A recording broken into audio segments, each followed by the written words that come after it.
بسم اللہ الرحمن الرحیم۔ السلام علیکم ناظرین، آپ دیکھ رہے ہیں نیوز اسٹوڈیو اور میں ہوں افتخار۔ ناظرین، آج ہے 12 نومبر اور دن ہے بدھ کا۔ ناظرین، کل اسلام آباد میں کیا کچھ ہوتا رہا، پارلیمنٹ کے اجلاس کے بعد سے لے کے رات گئے تک کیا کچھ ہوتا رہا، یہ ساری ڈیٹیلز آپ کے ساتھ شیئر کریں گے۔ اس وقت جو ہے کے پی اسمبلی کے اندر جرگہ جو ہے شروع ہو چکا ہے، گرینڈ جرگہ ہے، بڑا جرگہ ہے، اس کے اندر کیا چل رہا ہے اس کی اپڈیٹس بھی آپ کے سامنے رکھیں گے۔ اس کے علاوہ بھی ناظرین بہت کچھ ہے، کل کچھ افسوسناک ویڈیوز ہیں، کل اسلام آباد کی کیا صورتحال رہی، پارلیمنٹ کے اندر کے بعد سے رات گئے تک کیا کچھ ہوتا رہا، کچھ ویڈیوز ہیں آپ کے سامنے، یہ بھی رکھیں گے۔ کچھ ڈیٹیلز ہیں جو کہ افسوسناک ڈیٹیلز ہیں، یہ ساری ڈیٹیلز آج کی ویڈیو میں آپ کے ساتھ شیئر کریں گے۔ ویڈیو آخر تک ضرور دیکھیے گا۔ اگر چینل پر نئے تو چینل کو سبسکرائب کر لیں اور بیل آئیکن بھی پریس کر دیں۔ ناظرین، کل اسلام آباد میں دو بڑے واقعات ہوئے۔ ایک واقعہ تو دھماکہ تھا جس میں 12 لوگ جو ہے جان سے چلے گئے، دوسرا واقعہ تھا عرفان صدیقی کی موت، اور تیسرا اہم واقعہ تھا پارلیمنٹ کا اجلاس، 27ویں آئینی ترمیم کے لیے اجلاس کیا گیا۔ یہ ساری امپورٹنٹ چیزیں کل اسلام آباد میں ہوئیں، لیکن اسلام آباد میں ہوتا کیا رہا؟ ناظرین، ایک جانب جہاں پر پارلیمنٹ کے اندر اجلاس ہو رہا تھا، وہاں سے چند ہی کلومیٹر کے فاصلے کے اوپر دھماکہ ہوا۔ شہر اقتدار کے اندر، دارالحکومت کے اندر 12 افراد جو ہے ان کی زندگی چلی گئی، لیکن پارلیمنٹ کا اجلاس جاری رہا۔ وہیں پر جو ہے عرفان صدیقی جو کہ سینیٹر تھے، پاکستان مسلم لیگ کے بہت ہی دیرینہ ساتھی تھے، بہت ہی پرانے اور بہت ہی سینئر رکن تھے، نواز شریف کے فیملی ممبرز کی طرح تھے، ان کی موت واقع ہو گئی۔ اور ناظرین، یہ موت جو ہے 3 بجے کے بعد دن میں ہو گئی تھی اور سب کو معلوم ہو چکا تھا کہ موت ہو چکی ہے، اس کے باوجود خبر کو چھپایا گیا اور اعزاز سید نے بانڈا پھوڑ دیا۔ اعزاز سید کا کہنا ہے کہ مجھے سینیٹر نے خود بتا دیا کہ 3:45 پر، ان کا کہنا ہے کہ سیاست کے سینے میں دل نہیں ہوتا۔ مجھ سے ایک سینیٹر نے دن 3:40 پر رابطہ کیا اور کہا کہ سینیٹر عرفان صدیقی وفات پا گئے ہیں، آپ خبر دے دیں۔ میں نے انہیں کہا کہ میری ان کے بیٹے سے بات ہوئی، وہ تردید کر رہا ہے، تو انہوں نے کہا کہ ڈاکٹروں اور فیملی کو کہا گیا کہ ابھی اعلان نہیں کرنا۔ میں نے وجہ پوچھی تو انہوں نے کہا کہ سینٹ میں 27ویں ترمیم پیش بھی نہیں ہو سکے گی اور منظوری کا عمل بھی رک جائے گا۔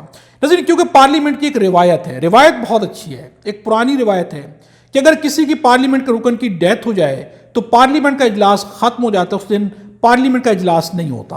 یہ روایت برقرار رہی، اس کو برقرار رکھا گیا۔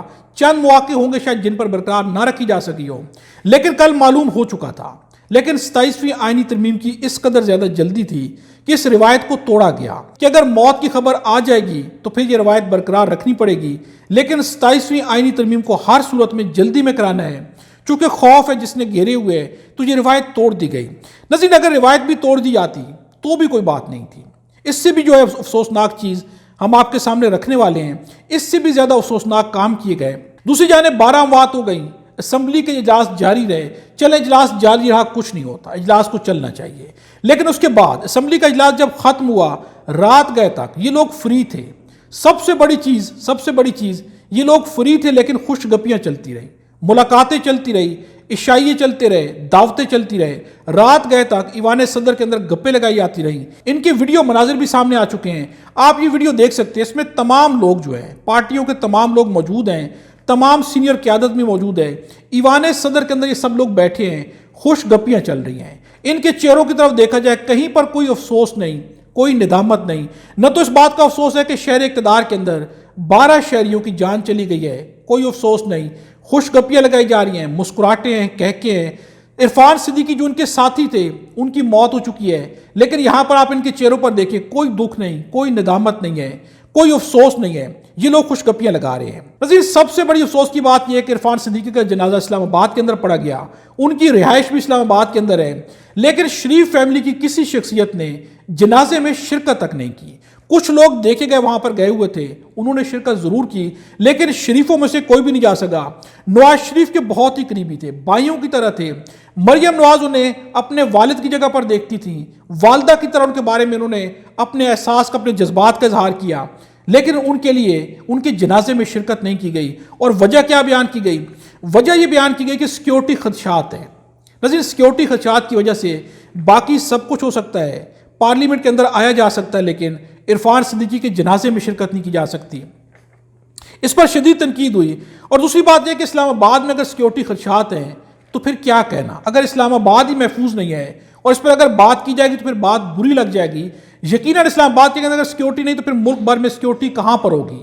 سیکیورٹی خدشات کی وجہ سے عرفان صدیقی کے جنازے میں شرکت نہیں کی گئی۔ ناظرین اس کے بعد کیا ہوا؟ یہ سارے لوگ جو خوشگپیاں لگا رہے ہیں، عرفان صدیقی کے گھر تعزیت تک کوئی نہیں گیا، اور جب سوشل میڈیا پر شدید تنقید کی گئی، اس کے بعد ایک ویڈیو سامنے آئی، آپ اس ویڈیو کو دیکھ سکتے ہیں۔ اس کے بعد شہباز شریف اپنی کابینہ اور باقی لوگوں کے ساتھ ان کے گھر پر پہنچے، ان کے گھر کے لوگوں سے، خواتین سے، ان کے بیٹوں سے وہاں پر جا کر ملاقات کی گئی ہے۔ یہ ویڈیو مناظر ہے ناظرین، یہ افسوسناک ہے، اتنی رفاقت ہوتی ہے، ان سیاستدانوں کے سینوں میں دل نہیں ہے، جذبات نہیں ہے۔ صبح کی ویڈیو میں یہ ساری بات ہم کر چکے ہیں، میں اس بات کو یہیں پہ روکتا ہوں کیونکہ اس کے علاوہ بہت کچھ ہے جو آپ کے سامنے بھی رکھنا ہے۔ ناظرین سہیل آفریدی اس وقت جرگہ شروع ہو چکا ہے، اس وقت کے پی اسمبلی کے اندر جرگہ ہے، اور ناظرین یہ جرگہ تاریخ کا واحد جرگہ ہے جو کہ اسمبلی کے اندر ہو رہا ہے، اور جس طرح سے روایات یہاں پر بنائی گئی ہیں، ویڈیو مناظر ہم آپ کے سامنے رکھیں گے، یہ روایات بہت خوبصورت ہیں۔ سب سے پہلے جو اسٹیج پہ کھڑے ہو کے سب کو ویلکم کیا گیا ہے، چاہے کوئی اپوزیشن کا ہے، چاہے کوئی مخالف ہے، چاہے کوئی سیاسی ہے، صحافی ہے، مذہبی جماعتوں سے ہیں، سب کو ویلکم کیا گیا، اور ایک ہی لیول پہ، مطلب لیول برابر رکھا گیا ہے، انصاف کا پیمانہ جو ہے اسے برابر کر کے ویلکم کیا گیا ہے۔ سہیل آفریدی ایک کے بعد ایک مثال قائم کرتے جا رہے ہیں۔ اگر ریاست ایسے چلے گی ناظرین تو اس میں جو ہے مہینوں کی بات ہے، 2 مہینوں کی بات ہے، 6 مہینوں کی یا سال کے اندر اس کا ماحول ہی بدل جائے گا، سیاست کا ماحول بھی بدل جائے گا، ریاست کا ماحول بھی بدل جائے گا۔ لیکن افسوس کی یہی ڈر ہے، یہی دکھ ہے کہ اگر ریاست اس جانب چل پڑی تو پھر ان کا، جن کو خطرہ ہے، ان کی طاقت ختم ہو جائے گی۔ اس لیے ریاست کو ایسے چلنے سے کہیں نہ کہیں پر روکا جا رہا ہے۔ کیسے روکا جا رہا ہے یہ ساری چیزیں بھی آپ کے سامنے رکھیں گے۔ ناظرین ایک اہم خبر بھی آپ کے سامنے رکھیں گے، عمران خان کو قتل کی دھمکی دے دی گئی ہے، ان کی فاتحہ خوانی کے بارے میں بھی دھمکی لگا دی گئی ہے کہ اگر آپ نے یہ کیا تو ان کی فاتحہ خوانی میں جلدی ہو جائے گی۔ کس نے دھمکی لگائی ہے یہ بیان بھی آپ کے سامنے رکھیں گے، ویڈیو آخر تک دیکھیے گا ناظرین۔ سہیل آفریدی نے کیا بیان دیا جب یہ جرگہ شروع ہوا؟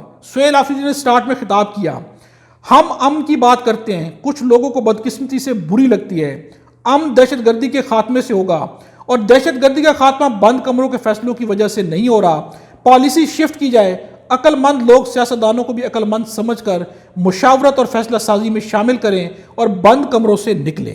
یہ پیغام دیا انہوں نے، سٹارٹ میں یہ خطاب کیا ہے۔ ساتھ میں سپیکر بابر سلیم سواتی نے بھی خطاب کیا، انہوں نے کیا کہا؟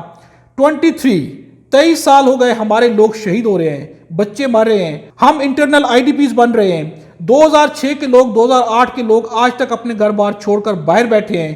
اسی لیے ہم نے اسمبلی کی سیکیورٹی کمیٹی بنائی اور راستہ تلاش کرنے کی کوشش کی۔ ہم دیکھ رہے ہیں کہ فوجی آپریشن سے کوئی حل نہیں نکل رہا۔ ناظرین یہ دونوں خطابات ہیں، اس طرح جرگے کا آغاز کیا گیا، اور اس وقت تک جرگے کے اندر خطابات جاری ہیں۔ ہر شخص کو 5-5 منٹ دیے جا رہے ہیں، چونکہ بہت زیادہ لوگ ہیں، کہ ہر شخص جو اپنے خیالات کا اظہار کرے، اور وہاں پر لوگ اظہار کرے، ان تمام چیزوں کو جمع کیا جائے گا، ان کی بنیاد کے اوپر فیصلہ کیا جائے گا، پھر وہ فیصلہ وفاق تک پہنچایا جائے گا کہ ہم نے یہاں پر امن کے لیے، دہشت گردی کے لیے کیا فیصلہ کیا ہے۔ ناظرین یہ روایت قائم کی جا رہی ہے، اور یہ روایت بہت خوبصورت ہے۔ اس میں تمام لوگ ہیں، اس میں صرف سیاسی لوگ نہیں ہیں، بلکہ اس میں صحافی بھی ہیں، اس میں بہت سارے لوگ اور بھی ہیں، اس میں مذہبی جماعتوں کے لوگ بھی ہیں، یعنی کہ پورے کے پورے جتنے بھی وہ لوگ جو کہ کہیں نہ کہیں پر ریاست کے لیے ایکٹیو ہیں، کام کر رہے ہیں، ان تمام کو دعوت دی گئی ہے۔ 400 سے زیادہ لوگ ہیں جو کہ اس کے اندر شرکت کریں۔ یہ جرگہ اپنی نوعیت کا ایک واحد جرگہ، ایک بہترین جرگہ ہے، اور ناظرین یہ مثال ہے جو کہ قائم ہوئی، اور یہ بہت اچھی مثال ہے۔ لیکن ناظرین اس کے بعد کچھ بیانات ہیں جو سامنے آ رہے ہیں، چونکہ سسٹم بھی ایکٹیو ہے۔ سسٹم کو خوف یہ کہ سب مل کے بیٹھ گئے ہیں، کہیں پر کوئی ایسا فیصلہ نہ ہو جائے کہ جو سسٹم کے گرنے کی یا سسٹم کو کمزور کرنے کی بنیاد بن جائے۔ منیف فاروق کی جانب سے دھمکی، منیف فاروق سسٹم کی جانب سے بولتے ہیں، ان کا کہنا ہے کہ آپ الیکشن کمیشن کا نظام بہت اچھا کر دیں، لیکن اگر پی ٹی آئی نے لڑائی ختم نہ کی تو یہ نہ ہو کہ اگلی بار خیبر پختونخوا بھی نہ ملے۔ یعنی کہ اب دھمکی لگائی جا رہی ہے کہ آپ کو صوبہ مل گیا ہے، لیکن ہو سکتا ہے کہ اگلی دفعہ آپ کو یہ صوبہ بھی نہ ملے۔ دوسری جانب خواجہ آصف کا ایک بیان ہے، خواجہ آصف کا کہنا ہے کہ 27ویں آئینی ترمیم کے بعد 28ویں ترمیم بھی آئے گی، یہ سب کچھ بہت سوچ سمجھ کر کیا جا رہا ہے۔ استثنا جنرل عاصم منیر کو نئی فیلڈ مارشل کے عہدے کو دیا گیا ہے، عدلیہ کے نظام کو درست کیا گیا ہے، یعنی کہ 28ویں ترمیم کی دھمکی لگا دی گئی ہے کہ کچھ ایسا نہ کر دیا جائے کہ جس کے بعد سوچا جائے گا کہ اگر یہ فیصلہ ہو چکا ہے تو اب اس فیصلے کو زیرو کیسے کرنا ہے، اس کو پیچھے کیسے کرنا ہے۔ تو 28ویں آئینی ترمیم بھی آنے والی ہے۔ اس سے پہلے رانا ثناءاللہ بھی کہہ چکے ہیں، فیصل واڈا بھی کہہ چکے ہیں، اور اب خواجہ آصف نے بھی کہہ دیا کہ 28ویں ترمیم بھی آنے والی ہے۔ ناظرین، سب سے خطرناک دھمکی لگائی گئی ہے، اور یہ دھمکی لگائی ہے حنیف عباسی نے۔ حنیف عباسی کا کہنا ہے کہ اگر رویہ نہ بدلا تو ایسا نہ ہو کہ ان کی لیڈر کی وقت سے پہلے ہی فاتحہ پڑھ لی جائے۔ ناظرین، اب یہ بیان کیا کہہ رہا ہے؟ فاتحہ کب پڑھی جاتی ہے؟ یقیناً فاتحہ پڑھی جاتی ہے جب آپ اس دنیا میں نہیں رہتے، تو تب آپ کی فاتحہ پڑھی جاتی ہے۔ اس بیان کا سمپل سا مطلب تو یہی ہے کہ عمران خان کو جان کی دھمکی دے دی گئی ہے کہ اگر آپ لوگوں نے اپنا رویہ نہ بدلا تو پھر آپ کے لیڈر کی جان لے لی جائے گی۔ یہ دھمکی کس بنیاد کے اوپر لگائی جا رہی ہے؟ کیا اس دھمکی لگانے کے اوپر کوئی نوٹس نہیں لیا جانا چاہیے؟ تو یقیناً لیا جانا چاہیے۔ یہ دھمکیاں بھی لگائی جا رہی ہیں۔ ناظرین، کل محمود خان اچکزئی نے انہی لوگوں کو جن کو اس قدر زیادہ خوف ہے، انہیں آخری آپشن پیش کر دیا ہے۔ وہاں پر علامہ راجہ ناصر عباس نے بھی آپشن پیش کی۔ محمود خان اچکزئی نے کہا ہے کہ آپ لوگ مل کر دونوں پارٹیاں ایک چارٹرڈ، ایک جو ہے ڈاکیومنٹ تیار کریں، اس پر اپنے مطالبات ہیں جس بھی طرح سے اس مسئلے کو آپ سمجھتے ہیں کہ حل کیا جا سکتا ہے۔ اگر آپ کو خوف ہے کہ عمران خان باہر آئیں گے تو آپ لوگوں کو پکڑ لیں گے، آپ کے گریبان پکڑ لیں گے، آپ کی گردن پر ہاتھ رکھ دیں گے، آپ لوگوں سے حساب لیں گے۔ آپ کو اگر یہ خوف ہے تو میں آپ کو گارنٹی دیتا ہوں، آپ ایک پیپر پر سب کچھ لکھ دیں، میں اس پر عمران خان سے آپ کو جا کر سائن کرا دیتا ہوں کہ آپ کے خلاف کوئی بھی سیاسی انتقام نہیں لیا جائے گا، جو بھی ہوگا آئین اور قانون کے مطابق ہوگا، لیکن عمران خان آپ لوگوں کی طرح آپ سے کوئی بھی سیاسی انتقام نہیں لیں گے۔ یہ میں مفہوم بتا رہا ہوں آپ کو سارے کا سارا گفتگو کا۔ محمود خان اچکزئی نے آفر کر دیا ہے کہ عمران خان سے گارنٹی لینا میرا کام ہے، آپ ایک ڈاکیومنٹ پہ سب کچھ لکھ کے دے دیں، سائن میں کرا کے لے آؤں گا۔ ناظرین، یہاں تک انہیں آفر کر دی گئی ہے، لیکن انہیں خوف گھیرے جا رہا ہے۔ دوسری جانب سہیل آفریدی کا جرگہ جاری ہے۔ سہیل آفریدی بہت اچھے جا رہے ہیں۔ شاید جو عمران خان بھی باہر بیٹھے ہوتے تو اس طرح کے سٹیپس نہ لیے جاتے جس طرح کے سہیل آفریدی لے رہے ہیں۔